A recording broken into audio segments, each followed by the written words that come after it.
Hey everybody, welcome to this week's live stream. I hope you're all doing great today. So sorry about the late start. The internet has been kind of weird, so I was trying to see if it was like my stuff or what.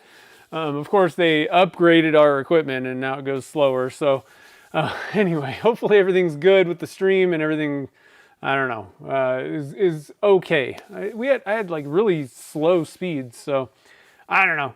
Maybe it's just a weird coincidence of something. But anyway, so today we're going to be making the blanks for the ornament challenge. What I have in mind. So I was like, we've done quite a few different types of ornaments. And one thing I don't believe, I don't know, I can't remember if I've done it or not. I wanted to do a new one if I have done it, is a bell.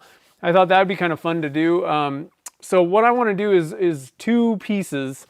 And I'm going to go silver bells. So we're going to pull out the Jungin silver. We're going to make a blank that I can, shape into kind of a bell. And then I'm going to make another blank. I'm thinking, like, this wouldn't be a bad time to pull out wood, but I kind of want to do, in my head, I had like a black handle. And I can maybe mix in a little bit of silver into the black too. So I'm going to make kind of like a handle blank. And then I thought it'd be kind of cool to pull out the taps and dies. I'm probably not going to pull out the like pen, specific ones.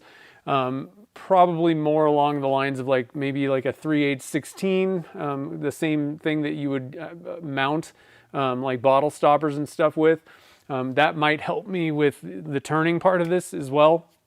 But tap threads into the bell top and then the handle, screw it together and you got the whole thing. So that's what we're going to do today. It should be kind of fun. Like I said, I'm kind of winging it. I don't have like a specific plan totally laid out on how this is all going to like work. I'm probably going to have to do a little bit of thinking about how the turning is going to go on this. But first off, let's just make some blanks today and then I'll figure that all out, when we get to the turning part.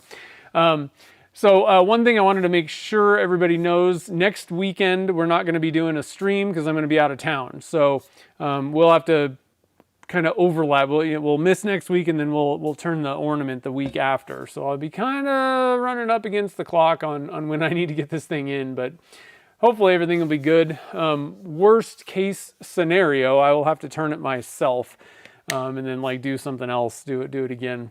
I'll have to think about the timing on all this stuff, but that's what we're going to do today. So it's going to be kind of a simple, it's not going to be anything super spectacular with the blank making.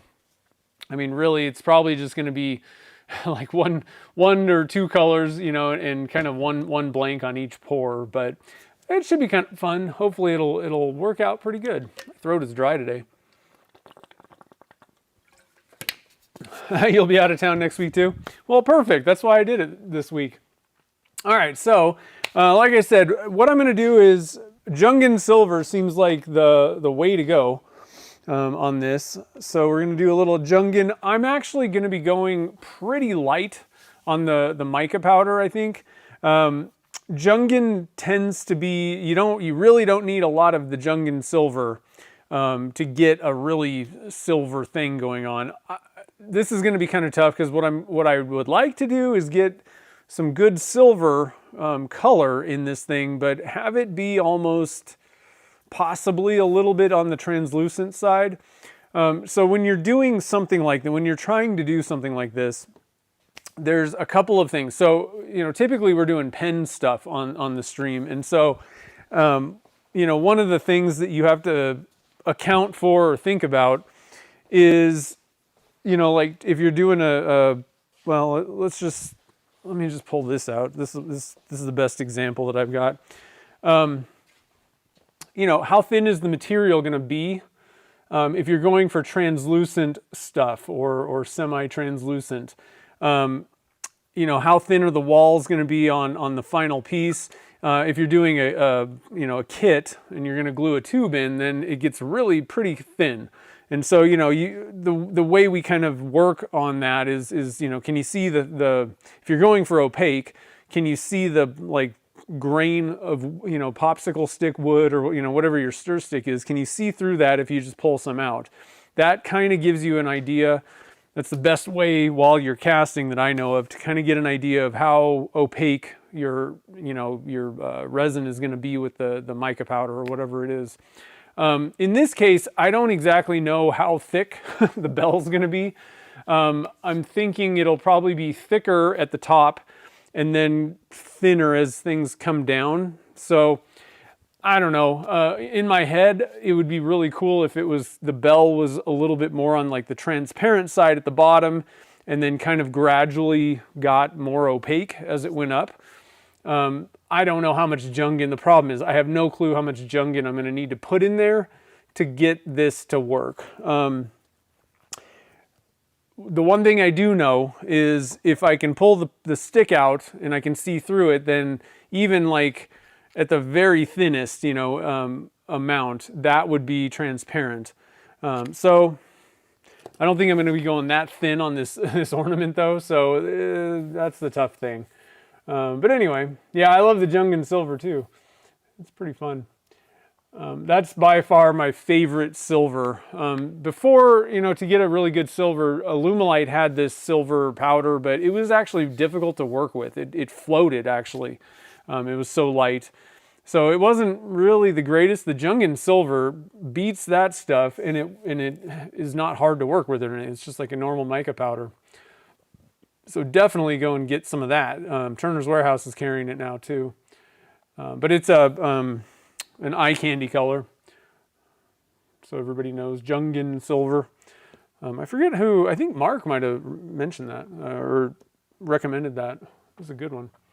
All right, so let's flip over to the casting view. So I'm going to go for, this is going to be a Christmas ornament, so I don't want it to be gigantic. I'm going to go for a 2-inch mold to pour the silver. I'm probably going to pour the whole thing just in case something goes awry when I'm turning. I want to have another blank ready to go. The other thing is I'm also going to need, most likely, I'm going to need a little extra for mounting. It never hurts. If you're doing something like this where there's going to be some mounting, I'm going to probably have to, flip it somehow. This is the tough thing, is I'm not entirely certain of how I'm going to turn this, but bare minimum, having a little extra meat on your blank. And I'm hoping, this will be enough to make like 2 blanks. Again, it's not going to be a gigantic bell. A 2 inches at the widest. Maybe that's not even big enough. Might be better off going with like a 3-inch blank. Now that I'm looking at this, because it ain't going to be any bigger than 2 inches. That's the biggest that it's ever going to be. So maybe let's go with a 3-inch blank now that I'm looking at this. Unfortunately, I don't have a very long 3-inch blank mold. I don't think. So that's kind of a bummer. Do I have anything longer? 2-inch might be a little bit on the small side.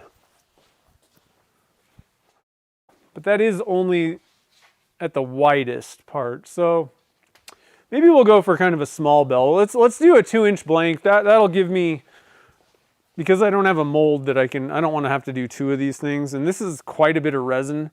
So 2 inches at the base and have it come up. There won't be a whole lot of shaping space for me to do a lot of, crazy shaping on this thing. But I think let's do 2 inches. It'll be kind of a smaller bell. But that'll let me have two different blanks just in case. Most likely what will happen is I might screw one up. And if it's too small, I'll just have to redo it. It's not that big of a deal. So we're going to go with the 2-inch on that, and then we're going to go for a 1-inch blank for the handle. So let's see here. I don't think I want to do gold. I think I'm going to just do some. I think I just want the bell to be silver. Yeah, I was thinking universal mineral nut. Well, yeah, so I don't think I'm gonna, although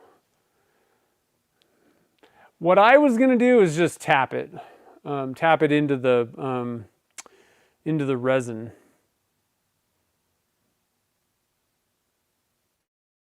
That's not a bad idea though. The knurled nuts are a little bit better for mounting oftentimes. So that's not a bad idea. But that's basically what I was thinking, just minus the actual knurled nut. I was just going to tap the threads in the thing. The problem with doing a knurled nut is then the only problem I can think of is at that point you have this nut that's like a 1/2 inch. And you don't have to use a knurled nut. I think oftentimes you're kind of better off doing that. Yeah, that's not too bad. Just looking at the 1 inch, that's not a bad idea. So anyway, like I said, it's the same thing in the end as what I was doing. That's kind of what I was thinking about. My only thing is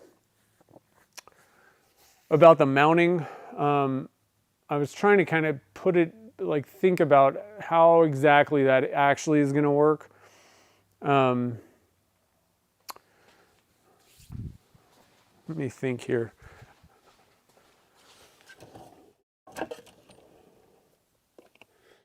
Yeah. I'm thinking about how deep the threads are going to be in the bell, because this one's not going to be super big. I think it would probably be better to go with the 3-inch blank, but like I said, I don't have a 3-inch PVC pipe big enough to do what I want to do. So I think we'll be good. 2-inch, yeah, it'll mount. Because that's the problem, is you kind of have to work on two sides a little bit, and I think probably, I guess you could probably shape the entire thing while it's mounted on the mandrel. That was the biggest question, and why I was saying, a lot of times it's better to have a little bit of extra meat, just in case. Sometimes you have to do some shaping on one side, then part it off kind of or whatever, and then flip it. You got to have access to drill in that hole, and if you're going for the insert, you got to drill the hole and mount that thing in there, glue it in, or you'd have to drill and tap on one side, then flip it. But I think you could probably get away with just mounting it on the thing like a bottle stopper, and then doing all the shaping and internal work from there. So I think it'll be pretty easy. It should be a pretty easy one. The rubber, if you want these guys, the silicone, go to Turner's Warehouse, because you're not going to find this exactly anywhere. These are a Turner's Warehouse only item. Nobody else makes them. Now, there are tapered plugs that you can get, possibly not locally, but these are by far the best ones you can get. It's really nice having the flat things. They even have a little center hole. I honestly, I don't know that these were like intentionally for centering, putting a centered hole on those. I think it might have just had to do with the way they were made. But they do offer you a little bit of a center hole thing there. So I'm off camera right now. I'm spraying mold release into my pipe, trying to get it covered throughout.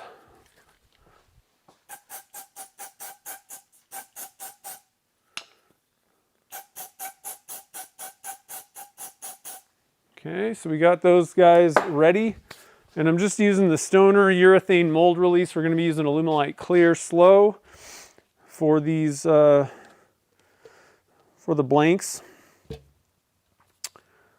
And honestly, I think I can probably do this. This might be a pretty short stream, because this is really all we're going to be casting, so I do kind of apologize for that, but I do have a lot of stuff to do. So I'm going to try and get these both in the same pressure pot because I got a lot of casting to do. I'm so behind on inventory that I need to keep my pressure pots free. So Jungan silver is going to be the silver bell.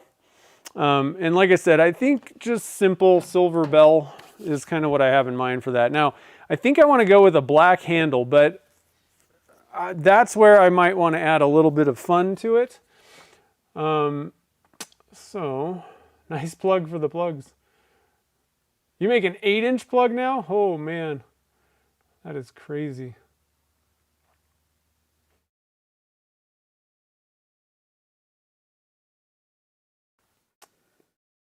Let's see, I'm just scrolling up to see if anybody else had any suggestions.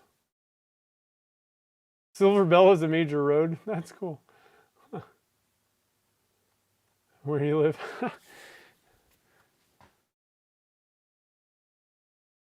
12-inch, yeah. Actually, I have a pretty big one, a couple pretty big ones. I don't think 12-inch. I think I've got an 8-inch. Just that's pretty. I mean, especially when you start getting tall. But that stuff gets very expensive very quick.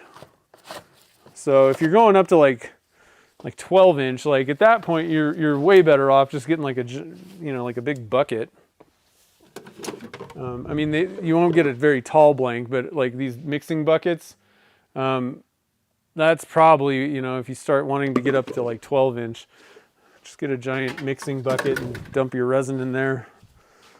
And they're non-stick already, so that's kind of nice. PVC is generally non-stick-ish, but you really want to spray them typically. All right, so let's pull out the notebook so we can take some notes here. I already kind of started a little bit when I was making some thoughts about this. So we're going 2-inch for the Jungan and then 1-inch for the black. And like I said, I think what I want to do is tie in the silver with the black. And so I want to do kind of a like a few streaks of silver in there. And that's going to be a little bit difficult. I'm thinking like kind of like vertical is kind of how I want to do that. So one way that I could do that wouldn't be the worst idea for like a split cup. The only issue is I don't really want like a half and half kind of thing. I just want like streaks. So I think it might be best to skip the split cup. I could kind of pour them like that and turn it a little bit, kind of move it around with the split cup, but I think it's going to complicate things, and really all I want is some streaks. So we'll just kind of have a little bit of silver that we kind of add into that 1-inch blank. Now this is, let's see, one issue that I have. This one's pretty stable, the 2-inch. I'm not too worried about the 2-inch. If you're trying to find an easy way to keep your like a tall PVC pipe from like falling over, a mixing cup works really well. For your smaller ones, you can do the same thing. But oftentimes you could also just use like another PVC pipe, a wider one. So just a couple thoughts to like, make sure that things don't fall over as you're pouring in. That's always not fun. All right, so 2-inch, we're gonna go with, let's see here. So I need to figure out how much resin I need for this. So what I'm going to do is I'm going to use a calculation. I'm actually going to drop a link. If anybody needs to ever like figure out like how much resin do I need. Now, one way you could do it, you could pour rice or something in your mold and then like dump it out into a cup and then try and figure it out. Another way to do it, and neither of these is like 100% totally accurate, but they generally work. I usually just add a little bit more. But I'm going to go to Alumilite's website. They have a resin and silicone volume calculator. So I'm just going to drop a link to that. If you ever wanted to look this up, I already know the formula kind of by heart. But for a pipe, for a, like if you're like, oh, I got this square mold, how much resin do I need? It's just the length times width times height. And then the number that you need to know is times 0.554. That's going to convert it into resin. So you need the volume, and then that 0.554 is the conversion to resin. And then what I do is then I multiply it by like 29, which is going to convert it to grams from ounces. So hopefully that kind of makes sense. But bare minimum, that 0.554, that's the number that you need to know. It's just basically find the volume of whatever you're casting in, and then multiply it by 0.554. All right, so for a PVC pipe, we're going to take pi times the radius squared, so 1 inch squared is 1, times 3.14, times, let's see how tall this guy is. It's more than 6, I think, so looking at like 7 inches. And I want to fill it up.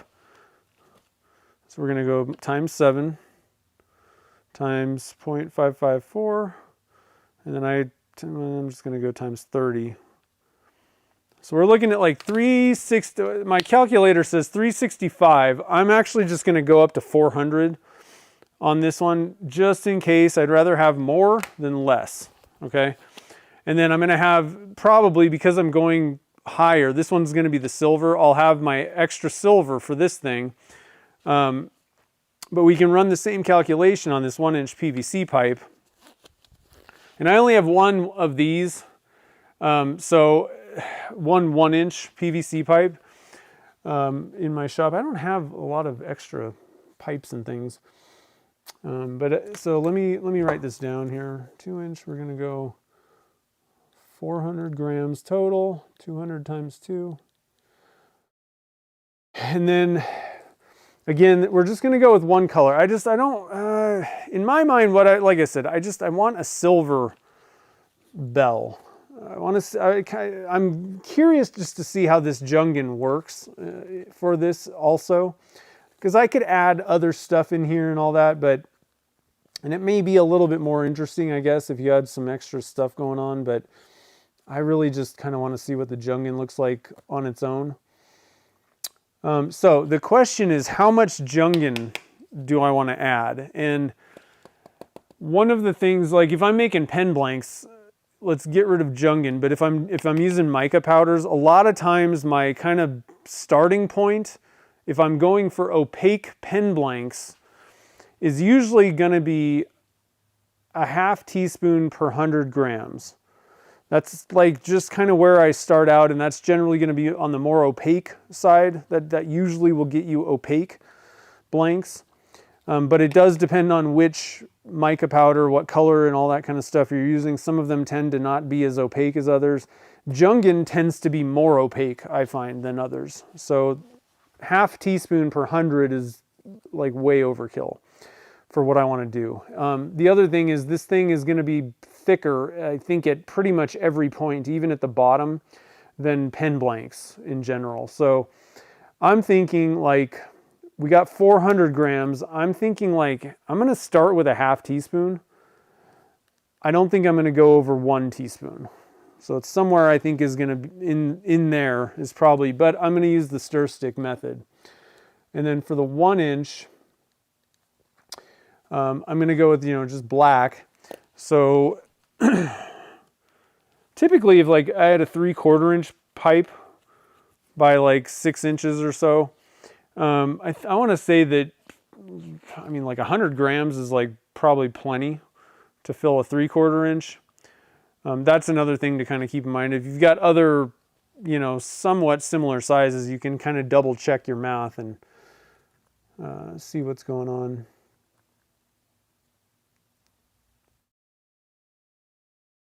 This one's probably almost about 7 inches also.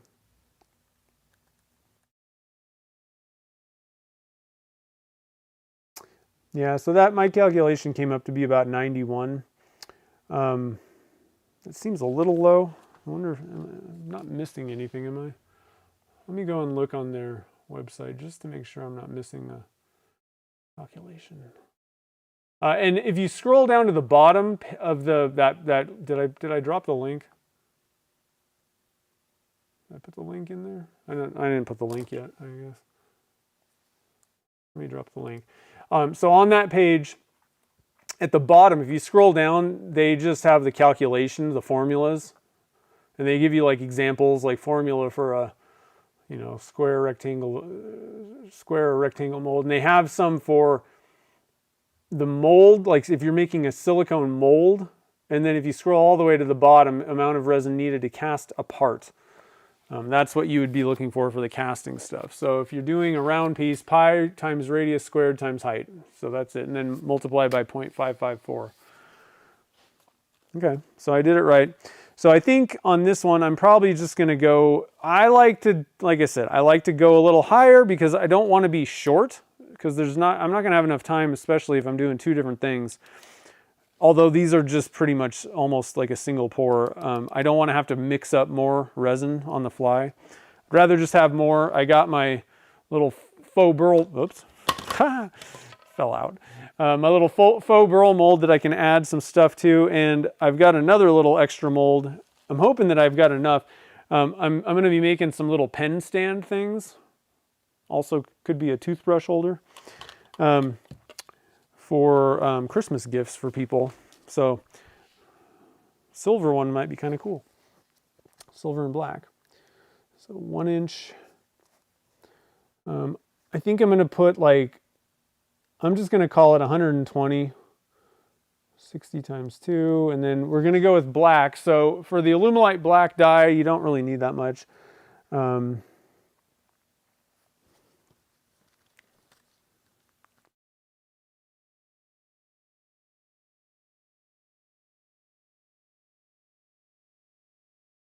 I'm just going to probably add about 0.5 grams black. Alumilite dye. But I think I am going to also add... So I like the idea. I don't think I want to add gold. That I don't really want to add, but we could add some like micro starlights, some little pinpoints, or what was the other one that I was thinking of? There's something else I was thinking of. I guess that's it. A little bit of glitter we could add. The other thing is just mica powder, so we can make it kind of pearly, and or we can add a little bit of sparkle.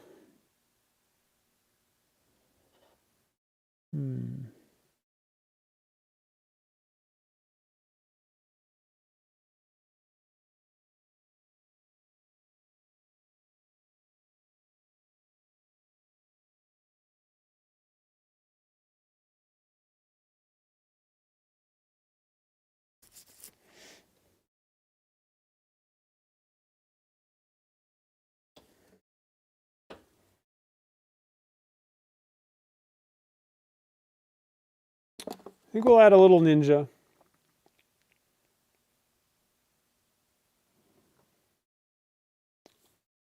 I think we're going to go for both. We're going to add a little bit of micro starlight, and we're going to add some ninja. And I think I'm actually going to retract the black dye. We're going to put in, let's see, 60. We're going to put in like a 1/4 teaspoon of ninja plus 1/4 teaspoon of micro starlight. And I'm going to see how that looks. 1/4 teaspoon. Yeah, 120. I want to see how that looks. And then I may end up adding a little bit more if I don't like the way that that's looking. So let me, I went away from the thing.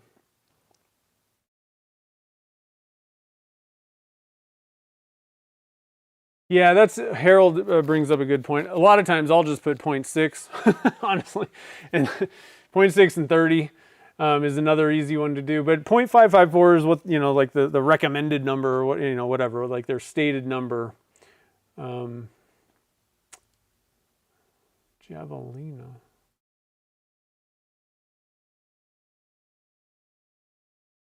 I'm not even sure. What is Javelina? Squadron of Javelina.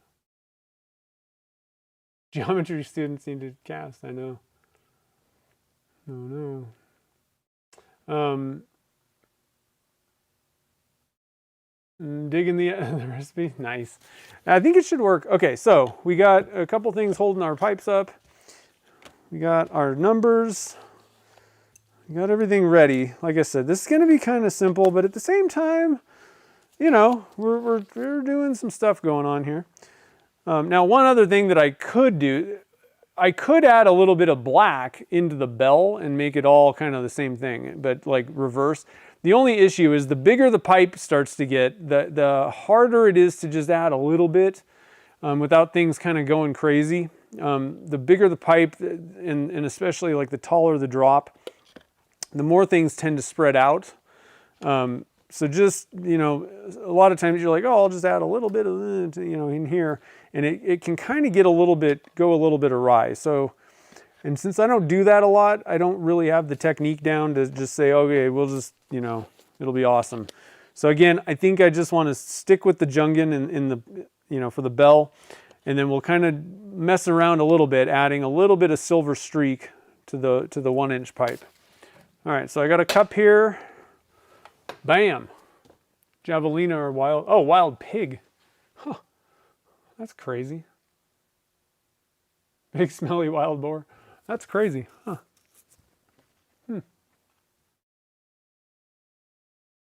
Wow. Yeah, a little bit of pearly sparkle. I think that'll be kind of cool for the handle. But they are kind of cute. Well, that's good.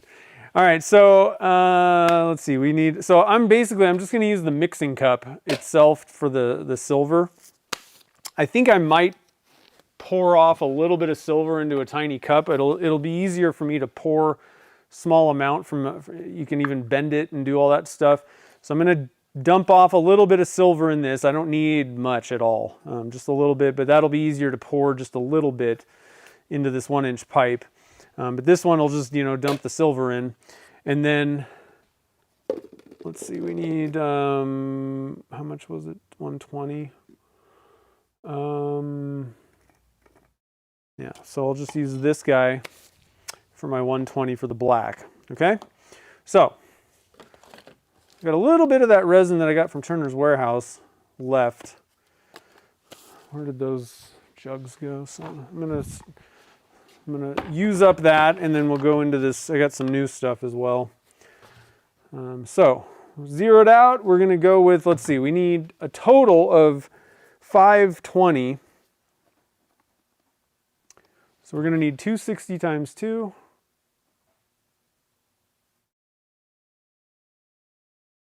Um, 400. Yeah, that should be. Did I do that right? 5. Yeah, okay. 260 times 2. Okay. Sorry, just thinking, making sure. I hope this is enough resin for all the stuff that I want to do. Like, I'm almost tempted to just go with like 300 times 2 and just have extra, but let's see where we get here. That'll also kind of tell us if how accurate my calculations were with this stuff. So we got about 261 in there. And then we'll do 261 with the part B.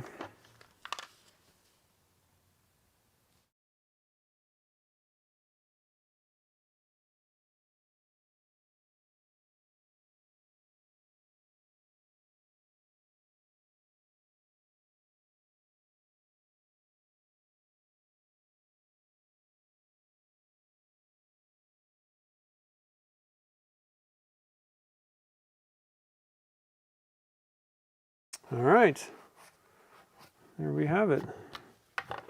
Dang, I still didn't use up the rest of that Turner's Warehouse resin.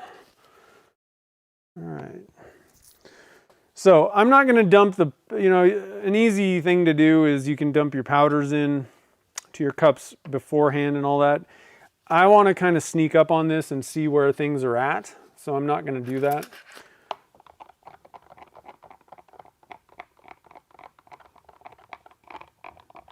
Smelly pigs and notorious. Notorious PIG. Huh? Huh?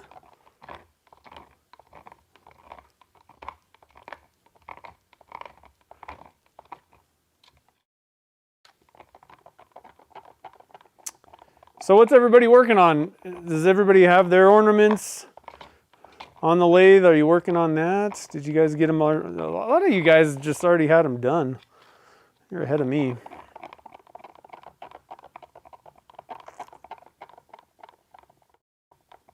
It's very quiet in here. So silent. Ugh.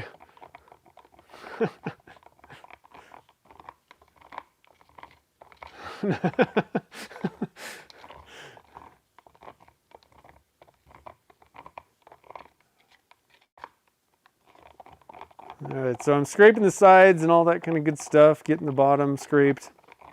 You want to make sure you get all the part A's and part B's together.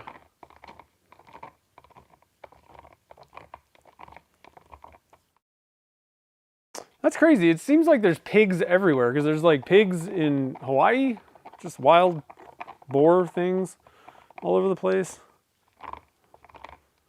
I don't think there's that. I don't know. I'm sure there probably are here. I've never seen any or heard about them, but Roman's got 6. Nice. Ornament's almost done. Oh, I hate the failures, but you learn from them. Hopefully. Learn what not to do, at least. All right, so we got that thing all mixed up, I think, pretty well. I like to do a little bit just to, if I'm going to use the mixing cup itself to pour, like one little trick, one little thing is to also help just 100% guarantee that you've got all the resin mixed up. There's no parts that are not mixed for some reason, is you can use a mixing cup and then dump out into like, pouring cups like I'm doing. But in this case, I'm actually going to use this as the pouring cup for this. But you can kind of eliminate, if you use a mixing cup and then dump off all the resin into different cups to mix or, to pour with, you're kind of adding one extra element of, not having some part that's not mixed. Typically, the unmixed parts are going to be on the sides of the cup, or especially if you've just mixed in something like this where there's like little letters and all that junk. It's very easy to get a little bit of like whatever you poured in first stuck in these little ridges and stuff, and that can be like an uncured, it wasn't mixed resin. So dumping off into a separate cup just helps like give you even more insurance that whatever you're pouring into your mold is fully mixed and ready to go. So if you're not going to do that for all your cups, it's not a bad idea to just, take a couple extra seconds, because it doesn't take that much. Just to give it a little extra stir in your mixing cup. And I'm not going to do that. So we're going to go with a 1/4 teaspoon of Ninja. Is that what I said? 1/4? Yeah, 1/4 teaspoon of Ninja. Ninja's a pretty good one. A little less like pearly than some of the other blacks, but it's also darker than many of them. So I think that's kind of the trade-off that you're going to get. If you want something that's more black, you're just not going to get as much of a pearl action in it. But from what I've seen, most if all you're going to do is put in black mica powder, they generally don't get like black. So if you want pearly, but you want it to be super black, then add a little bit of black dye, which I'm going to probably add like a drop. I just wanted to kind of see how all this stuff looked.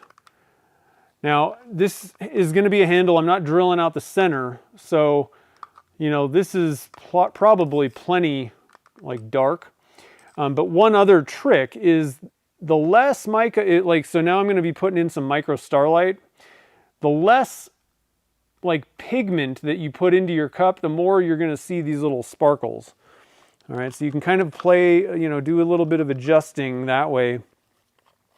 I do want to add a little bit more black to this, so I'm going to add just a drop of, and this is Alumilite black dye. Just a tiny drop. It's going to darken it up. I want it a little darker than this. This is more what I consider in the gray territory. But again, adding this black dye is going to make it a little harder for the micro starlight. So you'll have to maybe adjust that up. That just darkened it just a hair. Just made it a little bit more black. And then I'm going to put a 1/4 teaspoon of my micro starlight in there, maybe a little over a quarter. You want to add serious sparkle to this.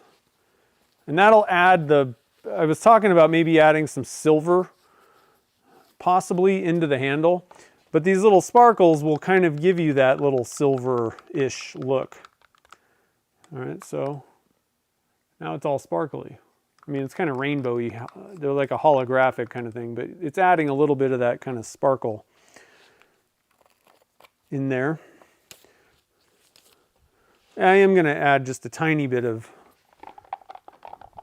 silver as well, but it'll tie everything together, hopefully. So with our Jungin, I was going to do, what was I going to do? A 1/2 teaspoon. I got a 1/4 here. I'm just going to put 2 quarters. In fact, I'm going to start with a 1/4 and I want to see what this looks like. Okay, so a 1/4 teaspoon of Jungin.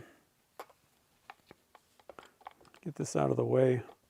Like I said, Jungin just tends to darken up, like turn opaque pretty quick. It's also very dusty, so don't breathe it. See?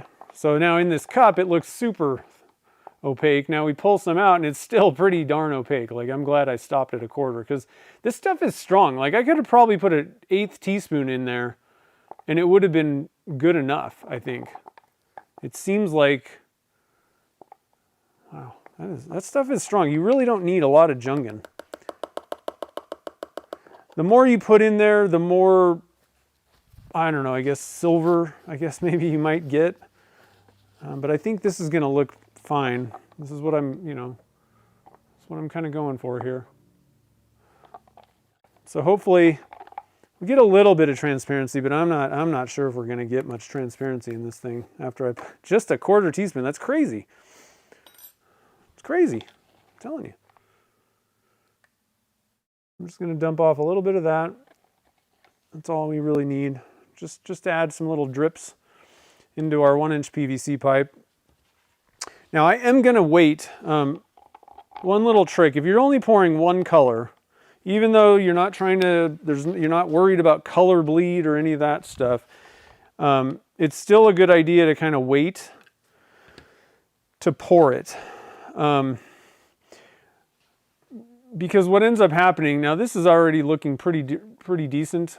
Things like if you kind of stir it up, right, you get these little banding pearly areas. See how that's hanging out? But the longer this just sits in the cup, the more it kind of dissipates. See how you get kind of different, I don't even know what you want to call that, but there's like different stuff going on in there, right? Like kind of swirls in a sense. But this is only at like 85 degrees right now, 87, right? So the problem is if I pour this into the 2-inch PVC pipe, it's all going to kind of just flatten out. It's all going to dissipate and move a little bit, right?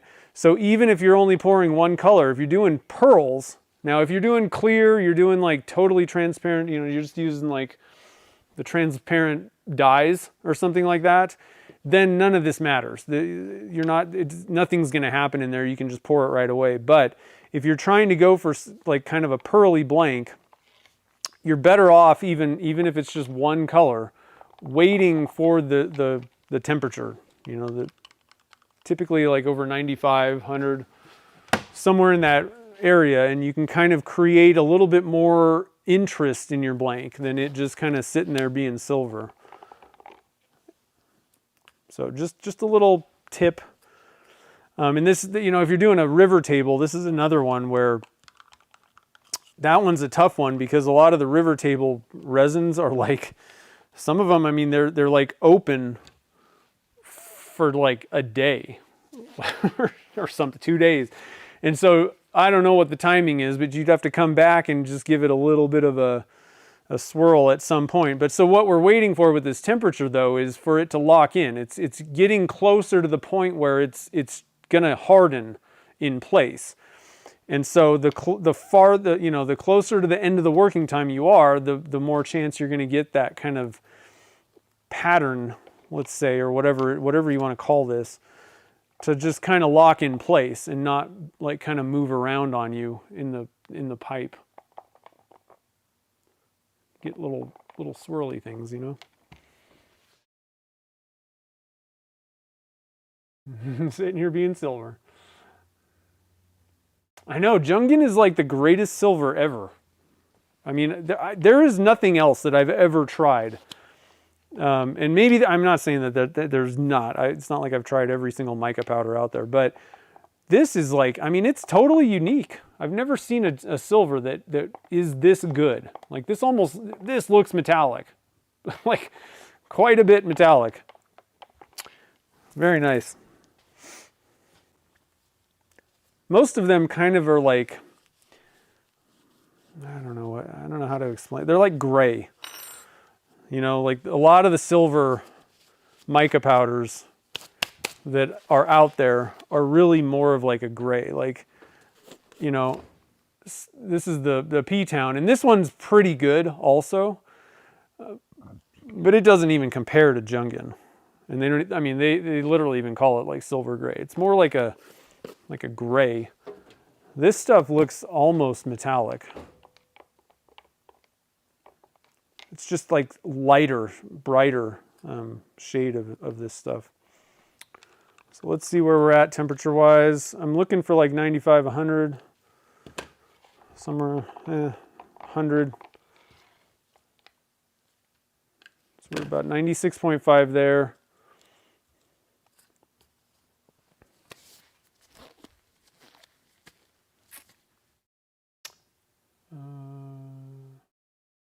Yeah, I'm making so we're going to make a silver bell. Might be a little bit, I was debating, I was maybe going to go with a 3-inch blank, which I still think would have been better, but the problem was I really want to make a big enough blank to where if I screw something up, I got another half to work with. And I just don't have a big enough 3-inch PVC pipe, and I'm running out of time because we're going to be going out of town next week. So went with a 2-inch. It's going to be a little bit of a smaller bell, but I also don't really like, sometimes the resin ornaments get pretty heavy on the tree. So at the same time, I kind of like the fact that it is kind of smaller. So we're at about 100 degrees. I think I'm going to wait just a little bit longer, like 102, 103. I guess we're at 102. So let's just get this one done. And so like I said, I'm just going to kind of pour it around, and hopefully I'll get a little bit of extra, you know, something going on in here.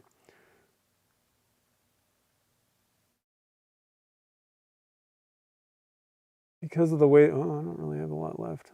Oof. Good thing I added extra. Okay, so there we go. See, it is still moving around a little bit on me, but hopefully we'll get a little bit of that extra like body. So I'm going to dump, and then I'm just going to add a little bit of a whoop, and then we'll dump a lot more, and then just a little whoop.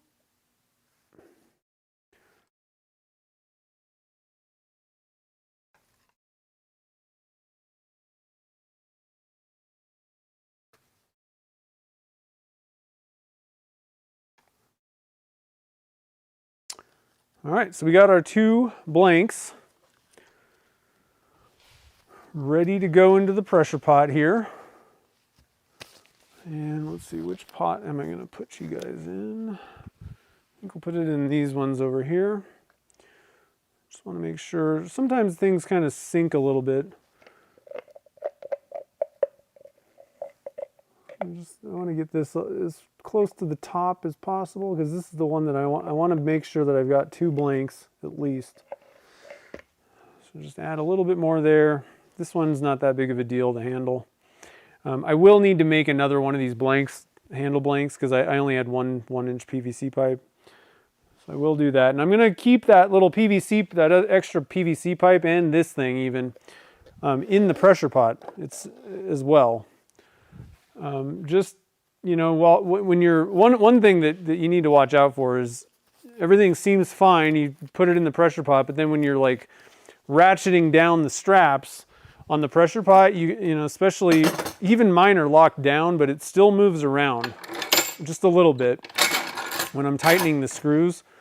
So it's not a bad idea if you got something pretty tall and not very wide based to put it in something else, just so that it doesn't topple over after you've gotten it into the pressure pot. That would be the worst. You come back the next day, open it up, and the thing fell over and dumped out all over your pressure pot.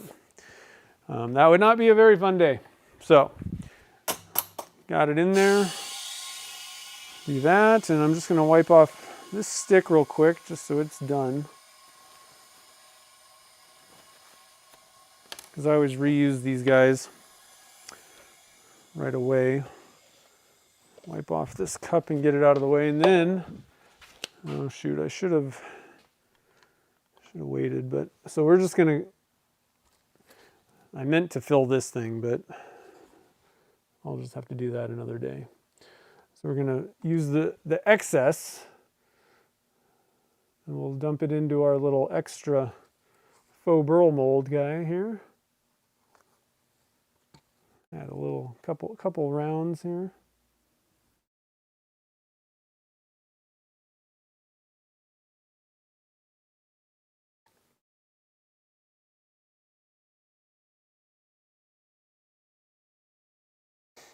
Okay.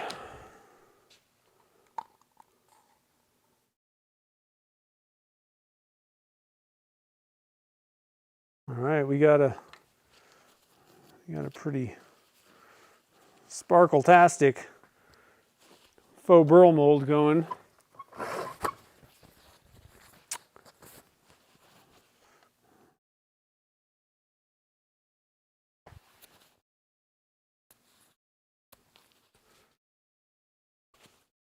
All right, get this cord out of my face. Hose, I should say. And there you have it, guys. So, like I said, kind of a short one today, but a necessary one. So a couple other like quick kind of little announcement type things for the pen blank clubs, because usually normally I would have done another pen blank. We only have one so far, the fall colors that we did last week. So I've got the fall color blanks ready for the pen blank club, but I needed another one. So because I'm going out of town and I needed to do the ornament, I'm going to do a secret one. But I will let you in on a little secret. It's going to be Halloween themed. So there's going to be a couple of unique blanks that you guys don't know. It'll be a surprise when you open it. Hopefully they'll be pretty good ones. I'm excited about them. So that's what's going to be in the pen blank club. The other problem was I needed to get them done because they need to go out before I leave town. So there was a lot of things going on this month. So pen blank club stuff, we'll have to just resume that when I get back and we get done with the ornament. We'll do for November. Pen blank club, some new ones. I'm thinking there's going to be some holiday editions coming up in November, so that'll be fun. Let's see here. Brian's the number 1. Oh, it says number 2 now. It says. Oh man, you got bumped by somebody. Jim bumped you, man. Let's see here. Oh, that's cool. Yeah, these ones are pretty fun. I really enjoyed turning that. It's a bummer that kit was being a pain. But luckily it's not very, my fix is not like the worst thing ever, but wish it was. I don't know what I have never had a pen. I mean, I was beating the living heck out of that thing and it wasn't budging. Like I would have probably had to drill out the part to get it out, because I do have a little mini sledgehammer thing. Maybe that would have worked, but so it's working. It's cool. What kind of stir stick do I use? I use all kinds of different ones. So I just use popsicle sticks. I like to cut the ends off, like flatten the bottoms rather than have this round thing. Because in my head, let me grab one that's not sticky. In my brain, the problem that I have is if you're trying to scrape, the bottom and the sides of the cup, and you've got basically just one little point, you're not really scraping very well. So I like to cut, flat. That way I can scrape the bottom and get all the part A and part B mixed as well as possible. So I use those popsicle sticks. I've got some metal sticks that I use. They work fine. These are HDPE. You can buy, kind of thin sheets and just cut it up, and then I just kind of sand over and, cut the, like, kind of do a little bit of shaping, sanding, and just get everything smooth. So lots of different things. Realistically, it doesn't really matter. You don't need to use. I use pretty much everything out there, I guess. Another good. I don't love these personally. They just seem to be more hassle than they sometimes are worth. But you can go with a silicone covered thing. And to be honest, this is probably the best way to go because it really does a good job of scraping the sides of things and all that. I just don't like them as much. I don't know why. They also make these types where they're like kind of a, like a popsicle stick looking thing. As I said, I don't like this round thing though, so these are junk to me. But you can even use like, a bigger silicone spatula, especially if you're doing like if you're mixing bigger stuff around. These are pretty good. I would actually say that if you could, it's just I don't know. I've been using popsicle sticks and things for so long. I don't know what it is, but these probably are the best way to go. You're almost guaranteed that it's going to scrape all of that stuff off the sides. I don't know. Personally, I just don't like them. They're more messy and stuff, and I don't know. But you'll see a lot of people using the silicone ones, and I will say that it's probably a better way to go for as long as it doesn't bug you personally when you're using them. So yeah, but like I said, anything will work. The main thing is the game is you just need to make sure that whatever you're using, you're scraping the sides and doing all that stuff, getting it well mixed. The two biggest problems that people actually have with resin casting, and you would think like, oh, moisture, or pressure pot, something super technical. It's actually measuring and mixing. From the resin companies themselves, from like their technical support stuff, and even from me over the years seeing people email me and like, oh, something happened. The biggest problems people run into are the measuring aspect of it, and the number one problem people have is, do you use a scale or is it a volume measurement where you're putting like 1-to-1, by volume, the amount that's in a cup or something, versus weight. So even if you think which way your resin should work, double check and read the directions on the jug or whatever it comes with, and just double check and make sure. Is it volume? If it says it's 1-to-1 by volume, you need to put 12 ounces of part A and 12 ounces of part B, or whatever, equal amounts in a cup volume. If it says weight, then you have to use weight. So that's probably the number one thing is people, they buy, a product. Alumilite is a brand, right? That's a company.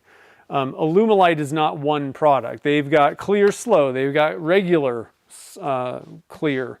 They've got Amazing Clear Cast. They've got white. They've they've got probably 50 different resins. Some of them are epoxies, some are urethanes. So I use Clear Slow, which you need to use a scale with, but Amazing Clear Cast, you need to use a volume measurement. Most epoxies are going to be a volume measurement. That's just typically what I've seen. Urethanes oftentimes are going to be a weight. I don't know why that is exactly, but so that's number one. And then the second one is the mixing. People just kind of sort of stir it up and don't really get it fully mixed. Those are the two most common issues. So I don't, whatever stick you want to use, as long as you're getting it, measured properly and then mixing it up good, you're good to go.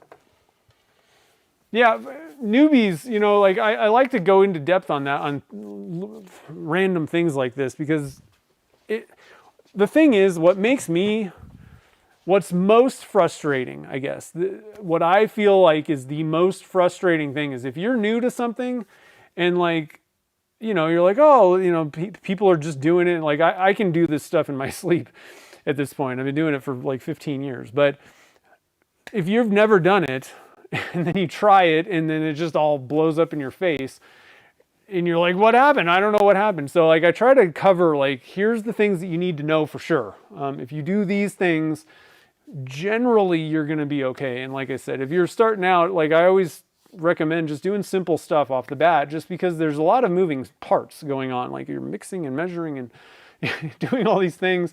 And to make something super complicated that you have to pour like a bunch of colors and all these different things, that just, for a couple of them, just do like one color, see what happens. We get used to the resin, how do the steps work and kind of get used to what's going on with it. Then start, expanding into more difficult things. So anyway, let's see here. Are they metric things? I'm not sure. Oh, the numbers. I don't know what you guys are talking about. How else? Let's see here. I'm just double checking, making sure I'm not missing anything. Oh yeah, polycarbonate is terrible. It's like stringy, dense. Yeah, I do have, in my ebook, I try to cover all the main things, the beginner's guide to resin casting. It should be, well, it might not be linked, I guess. I'll drop a link just in case anybody wants to do it. I usually put it in the replays for sure. But I do kind of cover in like what is possible. It's not just like, and it's the one thing that is not in there is like exactly how to do like hybrid blanks or something. It's not that, it's the basics. Because if you know the basics, then most of the other stuff comes. It's not, then you can experiment with, doing different stuff. But I try to cover all the things where you're going to run into problems, the frustrating things, the things that are just going to cost you money. And what I don't want is for people to try it and then be like, oh, I quit, this sucks, because there's been a lot of things where like, that first try, I've tried doing something and it looks easy on, YouTube or whoever, wherever. And then you try it and like it all blows up in your face and you're just like, I'm done. This is stupid. If you can get beyond that stuff, if you know the basics, then typically like the things that are going to be failures, let's say the failures you may run into are usually not that big of a deal. The hardest part about resin casting, I would say, is if you've got something very specific in your brain, you're like, I want this blank to be this, this. And then trying to pour liquids together to get a specific exact thing, that's hard. They don't always turn out the way you would love them to look. So that's usually the biggest stumbling block once you're kind of used to things. But if you can get over the hurdle of like the silly mistakes, like, the simple beginner things, if I can get those out of your path, then you're going to have a lot of fun casting, I think. So YouTube certified. Nice. So yeah, I can't tell you how many times somebody and it hasn't happened like very recently, but I can't tell you how many times I've gotten an email from someone and they're doing a project. They've never touched resin in their life. They go buy like hundreds of dollars worth of resin, like think like river table kind of project. And we're talking, you know, they literally dumped like $300 on resin, and then it didn't work for some reason. And then they email me like, oh, what happened? And I'm like, I don't know. Do you even know what's going on? Why would you pick the most, like, I don't even want to spend $300 on resin for one project. Like, that scares me. That's a lot of money. It's a huge investment, and things can go wrong. Like, you better know what you're doing. So just do some simple stuff first, and then get into it, you know, then get into the tougher things. So yeah, so like I said, we're going to be out of town next week. So next weekend, we're not going to do a live stream. We'll be back the following weekend, which is the 20 something, the 25th. Will be the next live stream, and then we'll turn up the bell. And like I said, over the course of the next couple of weeks, I'll just kind of, I have an idea in my head. I didn't really like literally sit down and like lay out a bunch of steps, and I'm probably still gonna possibly run into problems here and there. That's why we're making 2 blanks. Hopefully the handle part will be pretty simple. That one's a pretty simple part, but the bell, you know, you got some hollowing out to do, and there's a little bit more intricate stuff, a little bit. I think this is going to be a pretty simple project, but I always like to, you know, I haven't made one of these. If I have made one, it's been a long time, so I don't really, it's not like ingrained in my brain what I need to do. In those types of cases, I like to have backup blanks, just in case, you know, the gods are not looking down upon me. It's not a favorable day on the lathe kind of thing. So anyway, let's see. I think that's about it, guys. So thanks for joining the fun today. Well, I hope these things will turn out good. I'm just, you know, like I kind of have a vague idea in my head. Hopefully it'll be a pretty cool ornament. Don't forget the ornament challenge is going on right now. Let me go get a link to that. I keep forgetting to put links. If you need all the info is right here. Let me drop this link. They got like all the FAQs, so the big thing is you need to make sure that you literally, they have received, not that you packaged up or just put the final polish on. They need to have received your ornament by November 14th. Okay, so that's like the biggest date. There are some, you know, different, you know, regulations. You do need to kind of fill out a little entry form kind of thing, because they need to know what type of, what category you're going into and all that kind of stuff. But all the info, what happened to the link? That's weird. Hold on a minute, guys. I lost the link left my browser window. So just run through and make sure you understand all the like little, you know, rules and regulations and all that kind of stuff at that link. That's where you can get that form and all that stuff. But again, the big thing is November 14th. Has to be in Phoenix. They have to have it in their hands.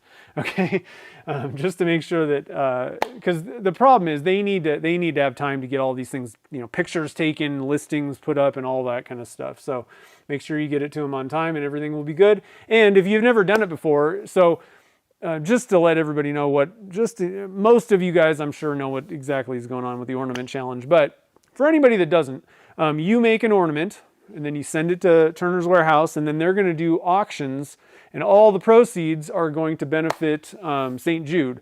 So, but in addition to that, it's also kind of like a contest type thing.